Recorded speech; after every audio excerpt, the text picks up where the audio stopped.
es Noticia en Profundidad. Qué placer acompañarles. Soy Tatiana Pérez y les saludo desde nuestra sede central en Caracas, en Venezuela. A partir de este momento, en la próxima hora, tenemos 3 temas que son noticia.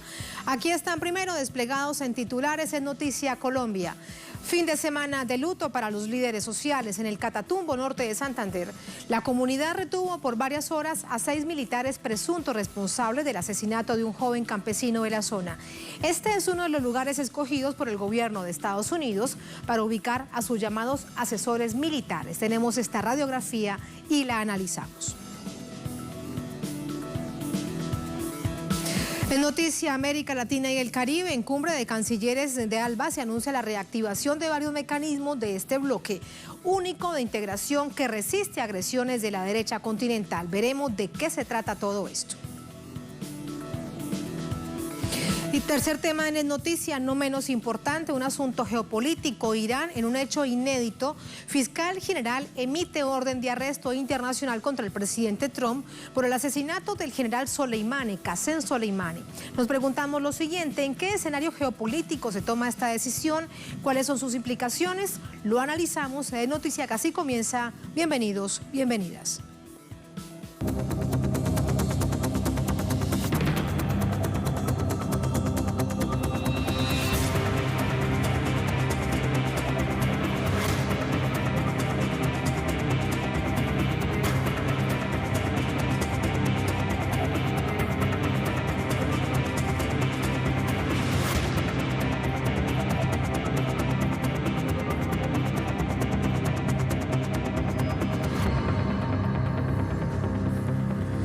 En Noticia Colombia, en roles invertidos de poder, la comunidad asume justicia por su propia mano. Pobladores del Catatumbo, en norte de Santander, entregaron a la Defensoría del Pueblo a 6 militares tras retenerlos por su presunta implicación en una ejecución extrajudicial. Esta región es centro de denuncias de abusos por parte de la Fuerza Pública colombiana. Los 6 soldados del ejército estarían implicados en el asesinato del joven campesino y miembro de la Junta de Acción Comunal, Salvador Jaimes Durán, ocurrido el sábado 27 de junio en el municipio Teorama del departamento norte de Santander, por lo que fueron puestos a órdenes de la Defensoría del Pueblo y la Fiscalía colombiana. Se solicitó el acompañamiento del Defensor del Pueblo Regional Ocaña, quien hace presencia el día 28 de junio de 2020, para facilitar la entrega de los 6 militares, la verificación al lugar de los hechos y entrega del cadáver a la Comisión de la Fiscalía General de la Nación.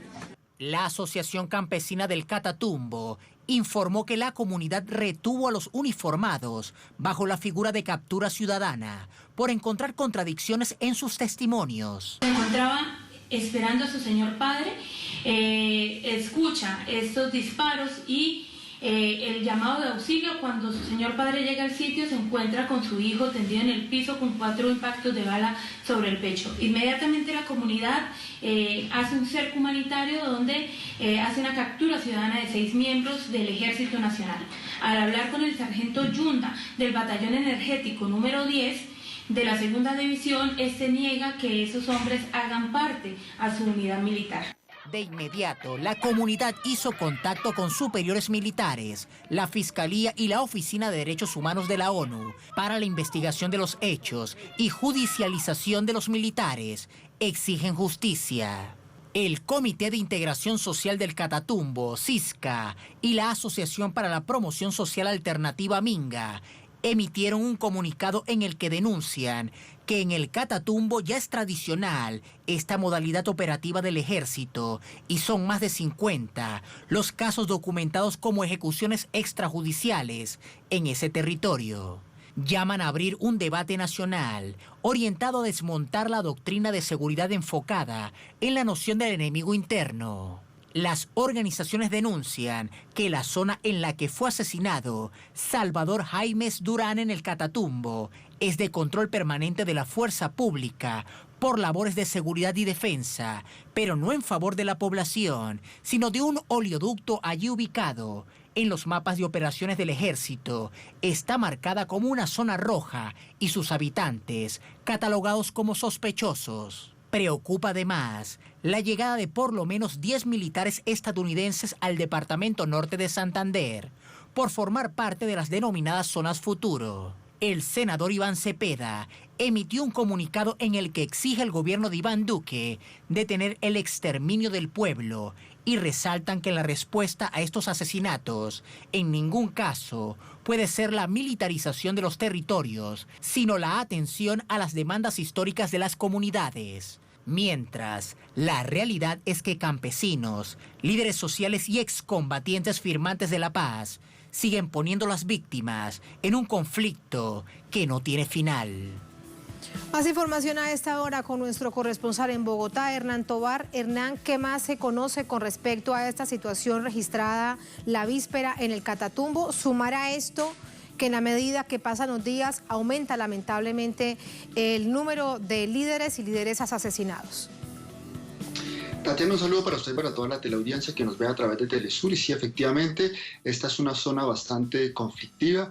Allí hacen presencia las disidencias de las FARC, grupos paramilitares, la guerrilla del ELN y el ejército colombiano, que en su comunicado el día de ayer, cuando se presentó la situación con el asesinato del campesino, aseguró que se habían venido presentando algunos combates con la guerrilla del ELN en esta región de Teorama.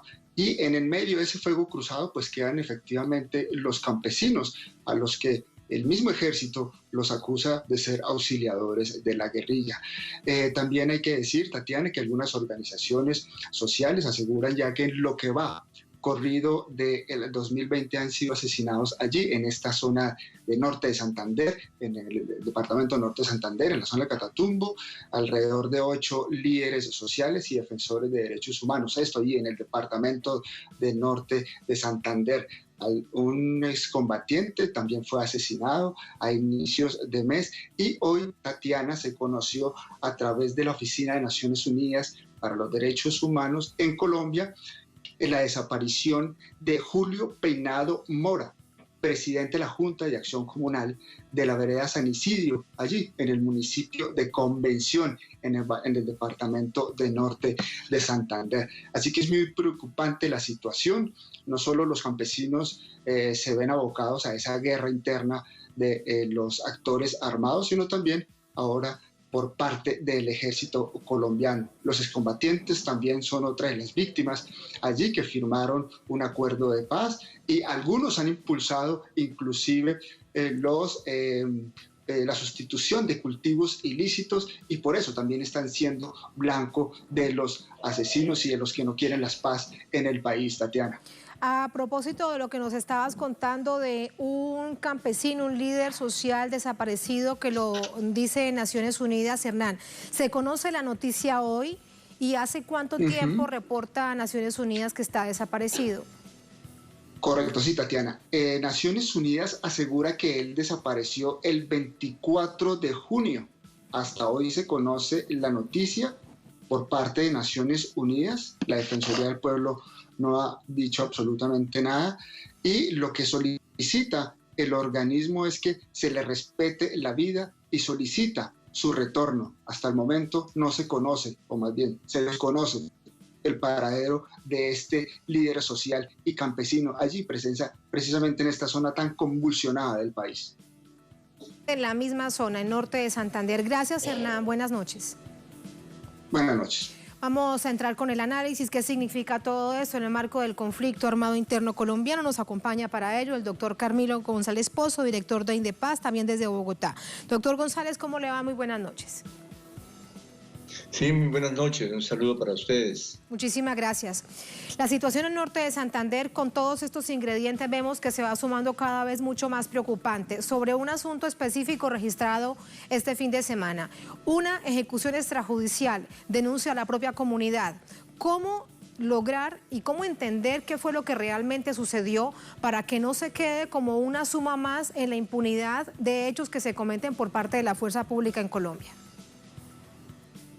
Bueno, creo que está el hecho que ya ha sido bastante bien descrito de una operación militar de las que se hacen en estos territorios y que pues, es tomado un civil desarmado como objetivo militar y es acusado de ser integrante del Ejército de Liberación Nacional y de parte de los representantes ahí de la fuerza pública se habla de una situación de combate, que se había dado un enfrentamiento y que no se trata, por lo tanto, de ejecución extrajudicial.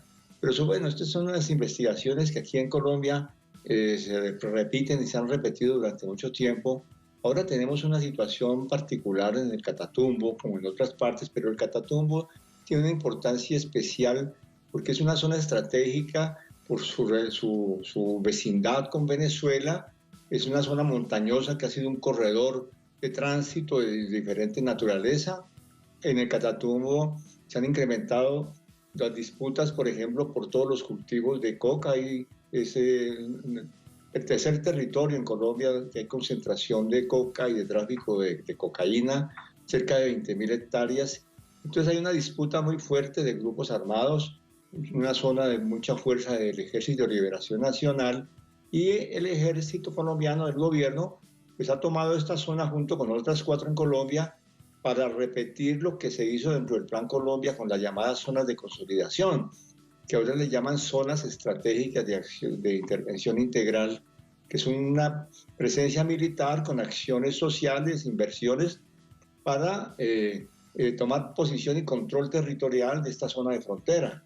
Y tiene un gran interés de la Embajada de los Estados Unidos, porque pues estas zonas llamadas aquí zonas futuro o zonas estratégicas, pues están contando con la colaboración no solamente de estos asesores que están de visita para monitorear este tipo de operaciones, sino que pues, es una situación bastante permanente. Forma parte de toda una estrategia de posicionamiento en el territorio colombiano. El Catatumbo es muy especial por eso.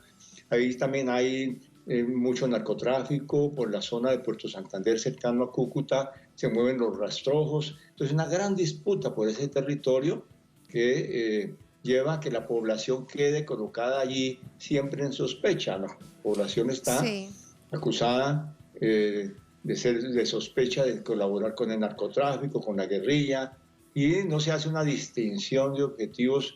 Desafortunadamente en los planes sociales, los planes de inversión no están dirigidos a fortalecer a las comunidades, sino a fortalecer macroproyectos, proyectos petroleros, de minería, de palma, de la agroindustria de la palma, y entonces la conflictividad es muy grande, y en medio de todo eso se da una ocupación militar. Ahora se han desplazado, se ha fortalecido. Yo creo que hay cerca de 5.000 efectivos de la fuerza pública, se ha reforzado allí. Hay un batallón energético, el batallón energético número 1, que cuida los oleoductos y las explotaciones petroleras en la zona. Entonces la situación está tremendamente tensa, como en otras regiones del país que han sido escogidas para un ensayo de una nueva guerra. Colombia estamos en un proceso de transición a la paz, pero al mismo tiempo hay unas fuerzas decididas a volvernos a una guerra, a la guerra de drogas, a la guerra de posicionamientos geoestratégicos de Estados Unidos, y eso se expresa de manera muy particular en el Catatumbo, en esta frontera con Venezuela. Todo eso se expresa de una manera tan particular y tan dolorosa para las comunidades que hacen vida en el Catatumbo. Doctor González Pozo, el acuerdo de paz, este compromiso de paz entre Estado y la exguerrilla de las FARC, hablaba de planes de desarrollo rural y el Catatumbo también era uno de esos lugares. ¿Cuál era la diferencia con esas llamadas zonas futuro que el gobierno, el presidente Duque, dice que es también un plan de desarrollo, pero como vemos, lo que parte como gran músculo es la presencia militar? ¿Cuál es esa diferencia? Bueno, la diferencia es que en el acuerdo de paz se pensaron los planes de desarrollo con enfoque territorial como planes para satisfacer los proyectos de las comunidades, la transformación productiva de regiones, de zonas especialmente afectadas por la guerra, por el conflicto, es decir, planes de abajo hacia arriba, y con un sentido social de integración, de sustitución de cultivos de uso ilícito, de cambio de la vocación de esas economías, pero con la gente. En cambio, en las llamadas zonas futuros, a las zonas estratégicas, son zonas de operación militar, fundamentalmente con un propósito de control del territorio para posicionamientos de la fuerza pública, pero también con una visión de desarrollo fundamentalmente sin la gente. La gente es considerada un estorbo no son aliados, son sospechosos, y lo que se considera el motor para esos planes de la zona, por ejemplo, Catatumbo Sostenible, el motor son los megaproyectos mineroenergéticos y agroindustriales. Entonces son dos cosas muy distintas. Uno es un plan para la paz con la gente, desde la gente, y el otro es un plan para una nueva guerra, fundamentalmente con una estrategia militar. Esa es la gran diferencia. Me queda algo además por preguntarle con respecto a la sustitución de cultivos de uso ilícito. Vemos que parte de los líderes y lideresas sociales asesinados en Colombia también este año 2020 en el Catatumbo tiene que ver con los proyectos de erradicación voluntaria de cultivos de uso ilícito. Parte entonces también por allí el problema, digamos, por lo que se está cobrando la vida de quienes entonces trabajan en ese sentido. ¿Es un asunto de decirles no lo hagan? ¿Es un asunto de miedo? ¿Es un asunto más vale de que olviden ese plan que estaba también dentro del acuerdo de paz? Pues la verdad que pues el gobierno le ha dado prioridad a la erradicación forzada como una operación militar. El acuerdo de paz estableció la prioridad a hacer planes concertados con las comunidades, y las comunidades en zonas de siembra de plantas de coca respondieron positivamente, se inscribieron en los programas, se presentó un tsunami de campesinos a la legalidad para hacer nuevos cultivos. Pero la estrategia que se optó fue la de erradicación forzada, y se ha desechado, se considera un asunto marginal completamente en los planes de sustitución con la gente. Entonces esto produce muchas tensiones, porque por un lado están los narcotraficantes y quienes viven de las rentas de la coca, de su transformación con cocaína y las rutas del tráfico, que están presionando a las comunidades cuando entran a planes de sustitución, y por otro lado llega la fuerza pública a hacer erradicación forzada y a señalar a los campesinos como delincuentes, aliados del narcotráfico. Esa es una lógica perversa donde es la población campesina, la población indígena, la que queda en mitad de camino. Si se acerca al plan del gobierno, el gobierno los deja colgados y no les cumple, y los acusan los que quieren las rentas del narcotráfico. Y si se acerca al gobierno por el otro lado, se encuentra con erradicación forzada. Es el peor de los mundos, y en el Catatumbo es una situación que afecta cerca de 30.000 familias. Es un conglomerado muy grande, 400.000 familias en todo Colombia están viviendo la tragedia del incumplimiento de unos acuerdos y de la sustitución de la Constitución. En Colombia hay una sustitución constitucional porque el mandato de hacer una política en relación a cultivos de uso ilícito con la población campesina es un mandato elevado a rango constitucional, como el conjunto de los acuerdos. El gobierno desconoce la Constitución, como en esta materia como en muchas otras. Por eso hemos señalado de que en Colombia hay una subversión a la inversa. No solamente tenemos la subversión de los grupos rebeldes, sino la subversión desde adentro de la institucionalidad encabezada por el gobierno en contra de la Constitución. Y en contra del acuerdo de paz que ha generado tanta y tanta esperanza. Lo despido con esto: es el peor de los mundos para este sector campesino, sin saber qué hacer y sin saber hasta cuándo será esto. Muchísimas gracias, doctor Camilo González, por entregarnos este panorama, ayudarnos a entenderlo. Buenas noches. Buenas noches. Muchas gracias. Así nos vamos a la primera pausa en esta emisión de Es Noticia. Al volver en Noticia América Latina, en Cumbre de Cancilleres se anuncia la reactivación de varios mecanismos del ALBA, único bloque de integración que resiste a las agresiones de la derecha continental. Veremos de qué se trata en minutos en Es Noticia.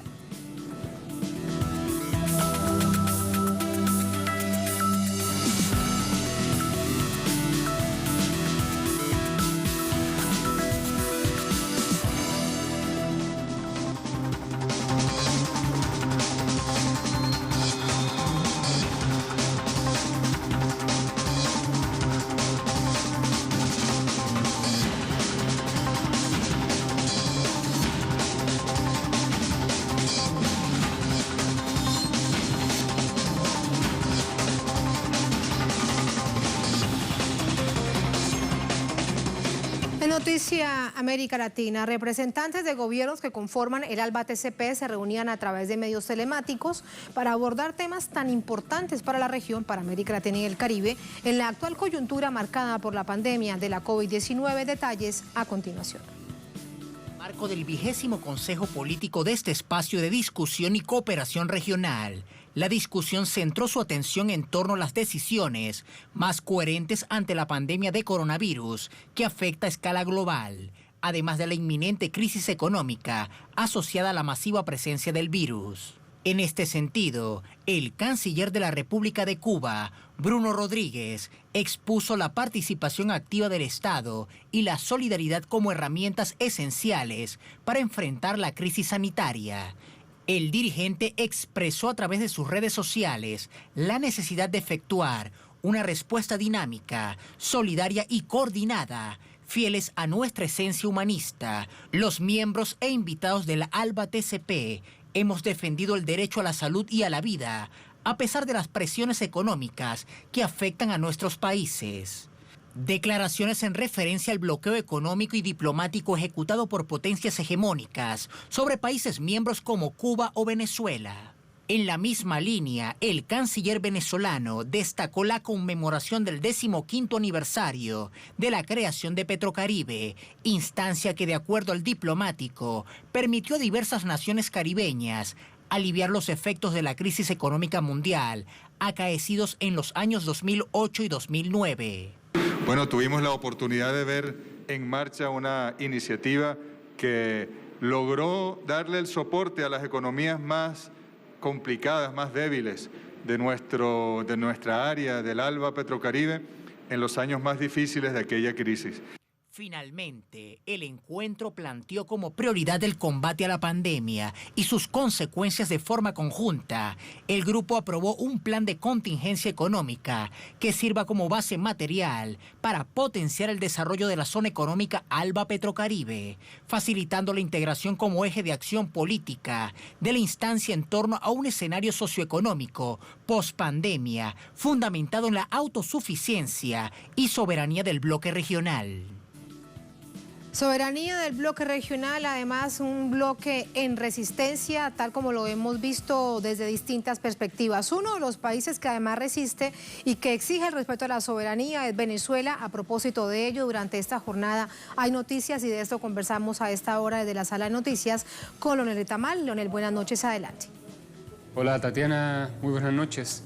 Exactamente como refieres, un ejercicio de soberanía realizó durante la tarde el gobierno venezolano. El encargado de comunicarlo fue el propio presidente Nicolás Maduro durante un acto de entrega de premios del Premio Nacional de Periodismo aquí en el país.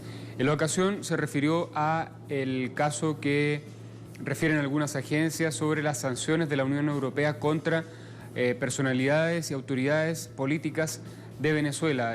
Fueron 11 personalidades las sancionadas, entre ellas el presidente de la Asamblea Nacional de Venezuela, quien es un político opositor al gobierno, Luis Parra, y que fue sancionado también por el bloque europeo.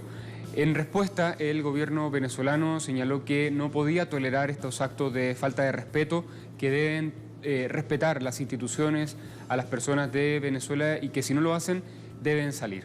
En esa línea solicitó la salida de la representante, la embajadora de la Unión Europea aquí en Venezuela, y le otorgó 72 horas para salir del país. Eso ya lo llevamos en vivo durante la tarde y es lo que ha estado dando referencia en las últimas horas. Esto viene con un contexto largo en que Venezuela ha pedido respeto a Europa para el tratamiento de sus problemas políticos internos.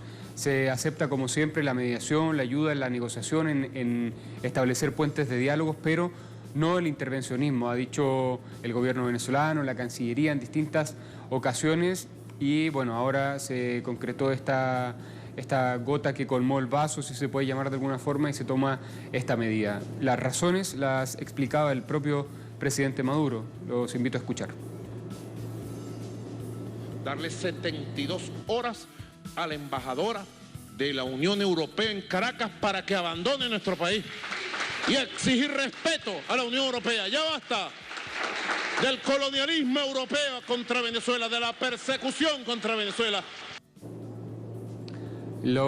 Este punto fundamental que él señalaba del colonialismo es lo que se fundamenta la decisión de Venezuela, y ahí lo ligo con lo que tú comentabas al comienzo del ejercicio de soberanía. Venezuela ha denunciado que Europa sigue actuando como si viviera aquí en América Latina colonias, a reductos coloniales, y por lo tanto Venezuela dice que no va a aceptar eso y por eso toma esta decisión soberana de exigir la salida de la representante europea. Hay que ver las reacciones que se produzcan, y esto también como último antecedente, ligarlo con lo que ocurre con España, que su embajada aquí en Caracas actúa como refugio de Leopoldo López, un personaje que está condenado por la justicia venezolana y que sin embargo recibe apoyo de España cuando se ha comprobado su participación en el fallido golpe de Estado del 30 de abril del año 2019 y recientemente en la fallida incursión mercenaria del 3 de mayo. Son varios los antecedentes que vienen a dar consistencia a esta decisión que ha tomado esta tarde el gobierno bolivariano. Tatiana.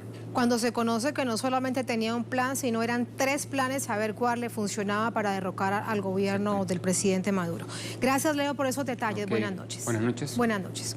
Vamos a entrar así con el análisis de todos estos hechos. Revisamos lo que nos estaba contando precisamente Leo desde nuestra sala de noticias.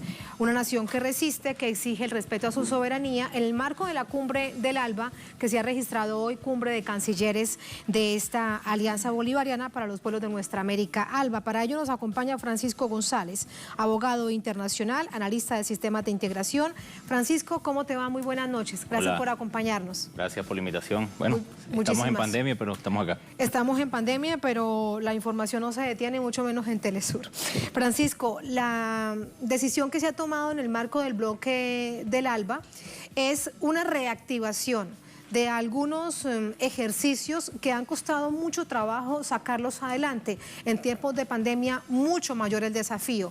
Por ejemplo, el apoyo a las poblaciones ante las dificultades que puedan tener cada uno de los países en el marco de la pandemia. Sí, yo creo que hay una palabra importante allí que subyace en toda esta dinámica que ha ocurrido hoy.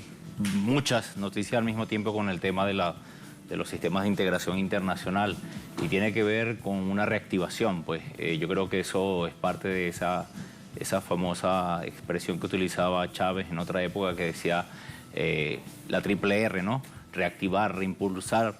Y yo creo que eso se lo utilizaba hoy el canciller, diciendo que había que reimpulsar dichos mecanismos, ¿no? Entre esos el ALBA, hablaba de Petrocaribe, ¿no? Petrocaribe, que cumple 15 años, claro, precisamente, exacto, de su fundación. Y volviendo al tiempo histórico de esto, pues de estos mecanismos, nos relanzamos al año 2004, 2005, cuando en pleno apogeo de esa integración latinoamericana. En diciembre de ese año 2004 fue muy importante porque se lanza en aquel 10 de diciembre esa primera reunión de la Cumbre del Cusco en Perú, donde se iba a hacer la futura UNASUR. Ahí estaba Chávez, ahí estaba Néstor, ahí estaban todos esos presidentes. Y el 14 de diciembre, el mismo año, mira cómo se movía todo al mismo tiempo, ¿no? Aquel año, el 14 de diciembre, se lanzaba el ALBA. Chávez se lanzaba ese discurso con Fidel y decía que en aquel ALBA, ¿no? En aquel amanecer de 8 horas de discurso, los dos hablando, ¿no? De América Latina, y ahí proponen esa alternativa a lo que era el neoliberalismo imperante de la época. Entonces el 2004 va a ser como el piso para lo que va a ocurrir en 2005, cuando se da esa famosa reunión allá en Mar de Plata, donde Chávez habla del ALCA, ¿no? ALCA. Sí. Y ahí en adelante ya esos mecanismos de integración comienzan a tomar fuerza. Ahí surge ya Petrocaribe. Más adelante, en 2008, como vimos en la exposición del canciller, ahí va a aparecer ya el ALBA como tal. Entonces eso va tomando fuerza e integración continental, y ya en el año 2008, 2009 también se está activando lo que va a ser el Sucre, que ves que lo tomaron hoy también, ¿no? De hecho, moneda de intercambio. Y en el marco del Banco del ALBA, claro, que es un asunto muy importante, necesario en términos de integración. Claro, porque ¿qué es lo que...? Es decir, hace días veíamos una charla internacional, Tatiana, que nos tocó con unos compañeros de México y de Argentina. Estos temas, es decir, en este momento, con la llegada de Alberto Fernández y de AMLO en México, no se está partiendo de cero. Ellos quieren relanzar el grupo de Puebla, y precisamente es partiendo de la experiencia que ya hemos vivido, ¿no? Bueno, últimamente muy activo el grupo de Puebla, el grupo de los líderes de este continente progresistas. Claro, y es justamente en bloque que estos países pues se lanzan al ruedo, bueno, internacional. Yo creo que Venezuela, y que ha sido punta de lanza de estos encuentros internacionales, de estos mecanismos de integración, pues está reactivando y empujando todo lo que tiene que ver con Petrocaribe, el ALBA, el mismo UNASUR. Entonces, ver cómo retomar esa experiencia y comenzar desde eso que ya se construyó. Bueno, pero UNASUR en este momento está muy quebrada, Francisco. Claro, por supuesto, porque a medida que han llegado los gobiernos de derecha, de ultraderecha, ¿no? Y eso Macri fue parte de su campaña lo hieren electoral. cada vez más. No solamente el UNASUR, veamos Mercosur. Macri atacó el Mercosur cuando sacaba a Venezuela, violando todas las leyes mercosurianas de integración, y de ahí comienza esa debacle de mecanismos, porque a medida que llegaban presidentes de derecha o ultraderecha en el continente, pues iban menoscabando esos mecanismos de integración.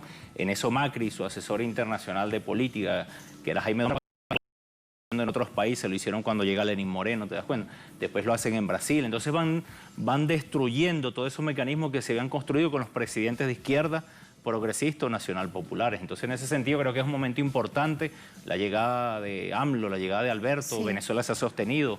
Y y en el marco del ALBA, aquí hay algo también que es importante para destacar, porque desde estos sectores de la derecha se dice que, bueno, pero el ALBA están allí todos unidos porque todos son de izquierda, y eso no es así.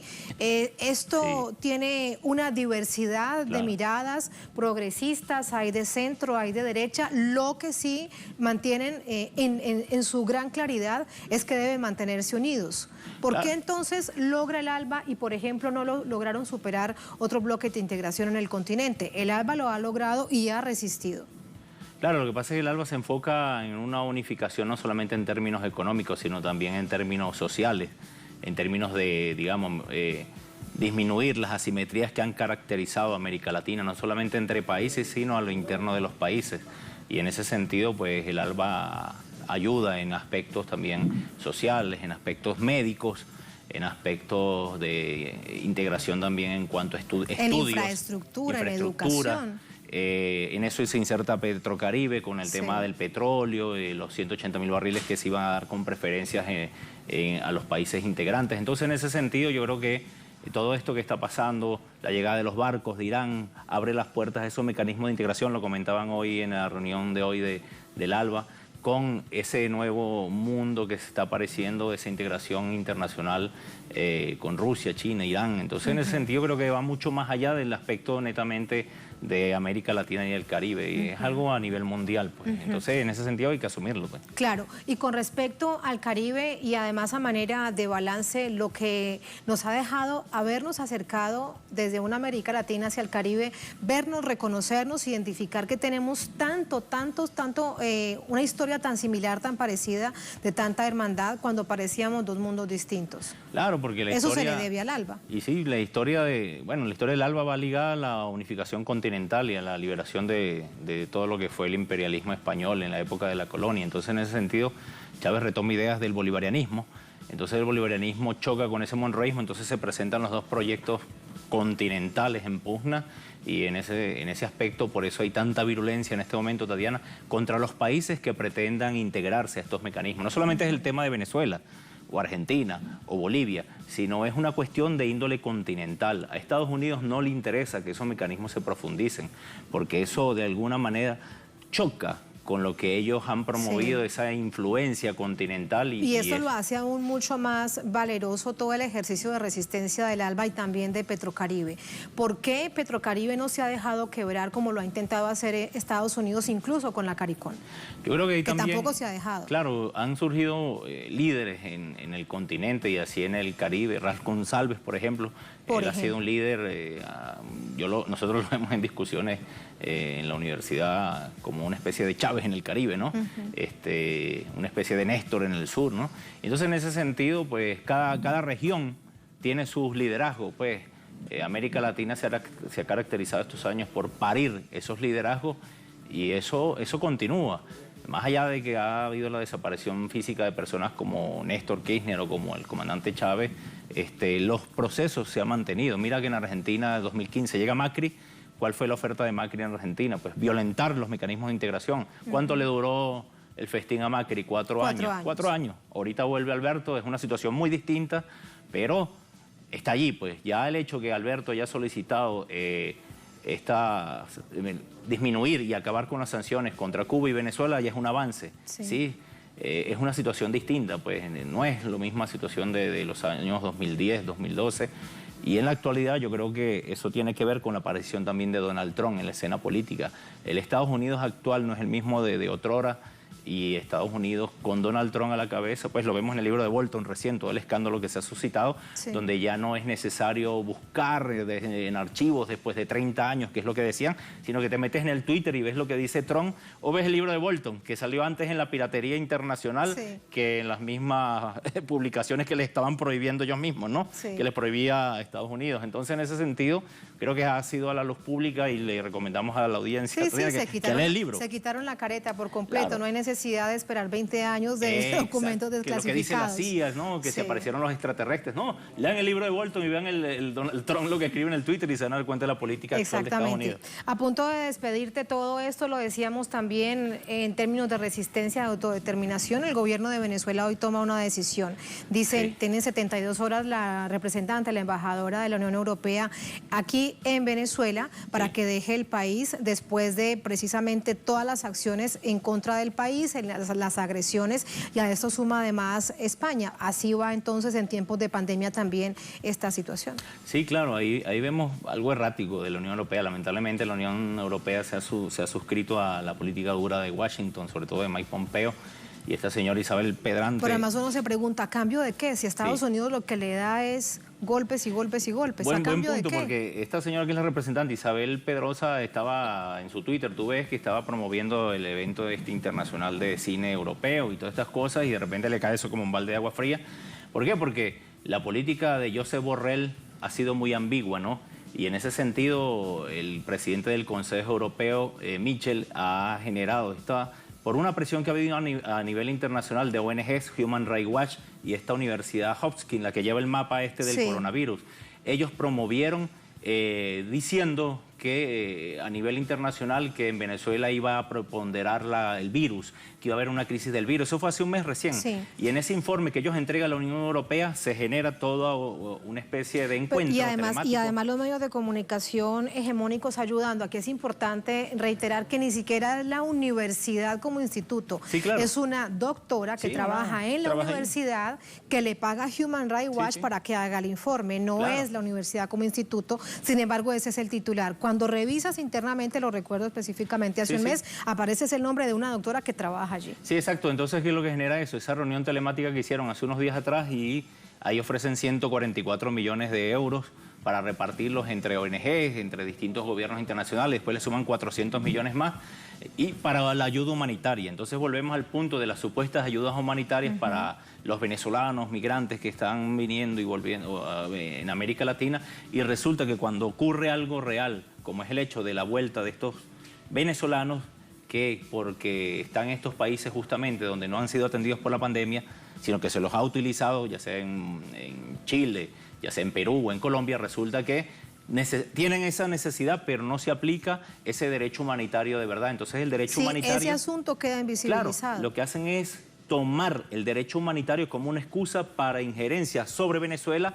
Y oye, otra cosa, para el contrabando y la inversión sobre partidos políticos telemáticos y de ONGs que no sabemos dónde va ese dinero, Tatiana. Son millones de dólares que lo manejan personas de manera fantasmagórica, donde no sabemos dónde se invierte realmente ese dinero. Entonces hay una red internacional de corrupción que muchas veces cae en Colombia hasta en el narcotráfico, en partidos de la ultraderecha colombiana como el Centro Democrático, el partido de Uribe Vélez, y en ese sentido ese dinero está yendo a unas fuentes que no sabemos, aquí al autoproclamado. Entonces en ese sentido hay toda una red internacional de contrabando de influencias a partir de la tergiversación del derecho humanitario. Y para despedirte, pero parece entonces que eso tampoco le importa a la Unión Europea. ¿Dónde van esos miles de millones de euros, en este caso, que además no son de la Unión Europea, son de los impuestos de los europeos? Claro, entonces en ese sentido, mira, Tatiana, hay que decir algo importante sobre eso. Venezuela no es parte de la Unión. La Unión Europea y su supraconstitucionalismo solamente se circunscribe a los 27 miembros de la Unión.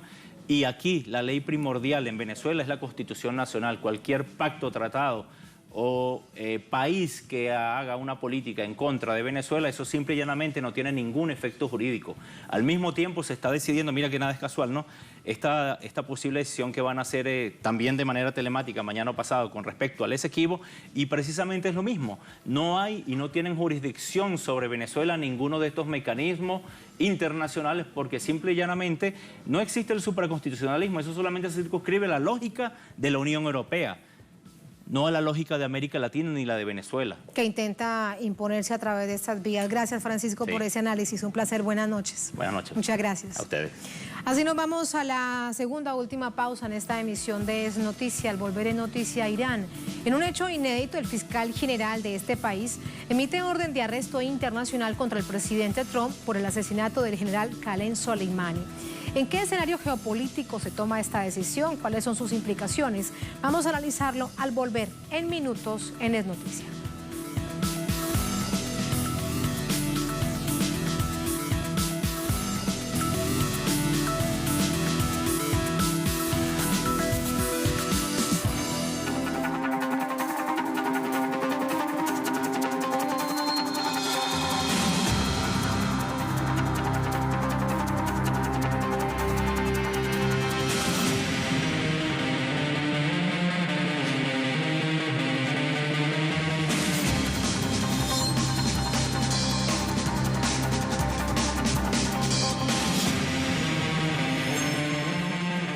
En Noticia Irán, el gobierno persa, la fiscalía, el sistema judicial pide la captura internacional del presidente de Estados Unidos y de otros 30 funcionarios de este gobierno por su responsabilidad en el ataque terrorista en el que fue asesinado el general Soleimani. Vamos a revisar esos detalles. La República Islámica de Irán acusó al presidente de Estados Unidos, Donald Trump, por delitos de asesinato y terrorismo, señalándolo como el máximo responsable del crimen del general Qasem Soleimani, perpetrado a principios del año en curso. Es así como la justicia iraní solicitó a la Interpol la captura del mandatario estadounidense y otros 36 responsables políticos y militares, tanto de Estados Unidos como de otros gobiernos. Ali Al-Qasimi, quien funge como fiscal general de Teherán, expresó que Teherán ha emitido una orden de arresto y una notificación roja de la Organización Internacional de Policía Criminal Interpol. El vicecanciller de Irán para Asuntos Jurídicos e Internacionales, Mohsen Baharban, anunció este lunes que el país ha identificado hasta el momento a unas 40 personas involucradas en el asesinato del excomandante de la Fuerza Quds del Cuerpo de Guardianes de la Revolución Islámica de Irán, teniente general Qasem Soleimani. Recordemos que unos minutos después de consumado el ataque terrorista por parte de Estados Unidos, el presidente Trump celebró el asesinato expresando que era una mala persona. Washington argumentó que la acción era para proteger a su personal en el extranjero. La respuesta de Irán no se hizo esperar y ofreció una recompensa de $80 millones por la cabeza de Donald Trump, quien asumió haber dado la orden del ataque. El gobierno persa ha desafiado al imperio estadounidense, no solo con la inédita orden de captura al presidente Trump. Recientemente, a pesar de las sanciones unilaterales, Teherán despachó gasolina e insumos energéticos a Venezuela, país asediado y bloqueado por Estados Unidos, enviando 5 buques a la nación sudamericana a finales del pasado mes de mayo. Ahí están los hechos, los analizamos de inmediato con Nicolás Jawad Chadwan, analista internacional, especialista en temas de Oriente Medio, nos acompaña desde Valparaíso, en Chile. Nicolás, muy buenas noches, gracias por estar con nosotros, ¿cómo le va?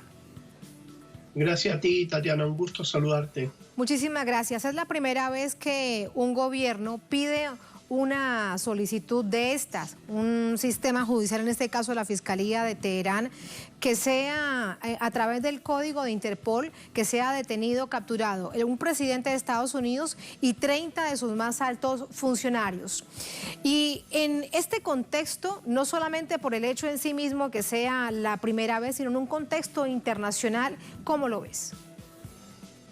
Bueno, me parece desde el punto de vista de Irán un ejercicio absolutamente correcto de intentar hacer justicia, dado que un criminal confeso envía a asesinar por medio de sicarios a un miembro del gobierno iraní, un miembro del ejército de Irán, en una actitud violatoria de la soberanía de Irán y por otro lado de la autodeterminación de ese país. Y digo que una actitud legítima de Irán y bastante correcta, puesto que ese mismo criminal es capaz de contratar terroristas y mercenarios para intentar asesinar al presidente de Venezuela. De modo que estamos hablando de un individuo peligroso para la sociedad, es un peligro para la humanidad. Más aún, ese gobierno, con ese delincuente a la cabeza, exige, presiona y bloquea a países para que estos a su vez bloqueen a Venezuela, a Irán, a Cuba, a diferentes países, provocando situaciones de desabastecimiento, en definitiva provoca atentados contra los derechos humanos y son crímenes de lesa humanidad.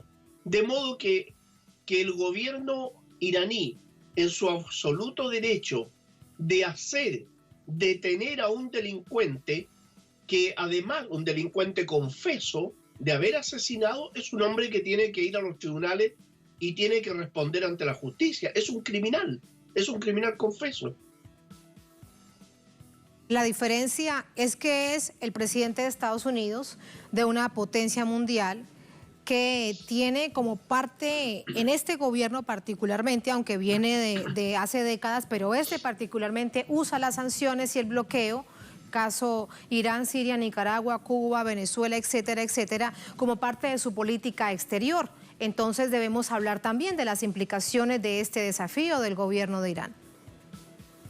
Efectivamente, yo creo que en este instante los países que tú has mencionado, más Corea del Norte, debieran hacer una demanda colectiva general en contra de este delincuente confeso, puesto que además, al estilo más puro de Al Capone, de Frank Nitti, de Jesse James, los delincuentes que han habido en ese país, él amenaza a la Corte Penal Internacional con duras penas si es llevado a la justicia o si sus soldados son llevados a la justicia. Yo no le veo ninguna diferencia en cuanto al Capone o Frank Nitti o Dillinger mandaban a matar a los jueces para que no pudieran juzgar a los capos de la mafia. De modo que no le veo ninguna diferencia. Estamos hablando de una potencia que, para vergüenza de ella, tienen un gobierno compuesto de muchos gángsters y también de un presidente que es un criminal confeso. O sea, aquí la vergüenza es para Estados Unidos, para el pueblo norteamericano, que no se merece tener un gobierno de esa calaña y gobernado por delincuentes comunes. Entonces aquí hay una situación que tiene que responder ante la justicia. Él y los 40 delincuentes, claro, en un momento me acordé de Alibaba, ¿no? Él y sus 40 delincuentes que están ahí y que son confesos, deben responder ante la justicia, dado que no es posible las relaciones internacionales, una potencia chica o grande o gigante, da exactamente lo mismo, que es miembro de la Organización de Naciones Unidas. La Carta de las Naciones Unidas dice claramente que no puede bloquear, que no puede amenazar, que no puede atropellar la soberanía de otros países, ni mucho menos cometer actos de beligerancia al interior de los otros países. Claro, que es exactamente lo que hace Estados Unidos. Y eso es exactamente todo lo que hace el gobierno de Estados Unidos. Se quiebra por completo el derecho internacional. Pero no son solamente estas naciones con la propuesta que usted plantea, Nicolás, sino es el mundo entero, empezando por Naciones Unidas, que lo permite. Bueno, en reiteradas oportunidades yo he manifestado, Tatiana, en distintos foros internacionales, que la Organización de Naciones Unidas sirve para nada. Desafortunadamente, no sirve para lo que fue creada.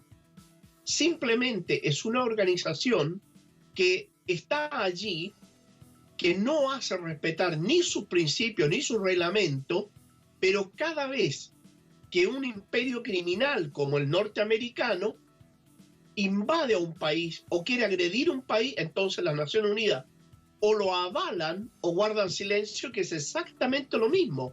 Hay que crear una organización de Naciones Unidas nueva, un mundo multipolar donde el poder militar y económico de Estados Unidos no tenga que estar amenazando a los diferentes países porque simplemente no se rinden, que es el caso que vemos nosotros y que tú lo has mencionado, el caso de Irán y el caso de Venezuela, que son dos países que han actuado con mucha dignidad, con mucho honor y con mucha resistencia, especialmente el pueblo y el gobierno venezolano, que están más cerca que Irán de Estados Unidos, que ha sabido actuar con dignidad en la defensa de los recursos naturales, principalmente el petróleo que ambiciona Estados Unidos para arrebatárselo y quitárselos a Venezuela.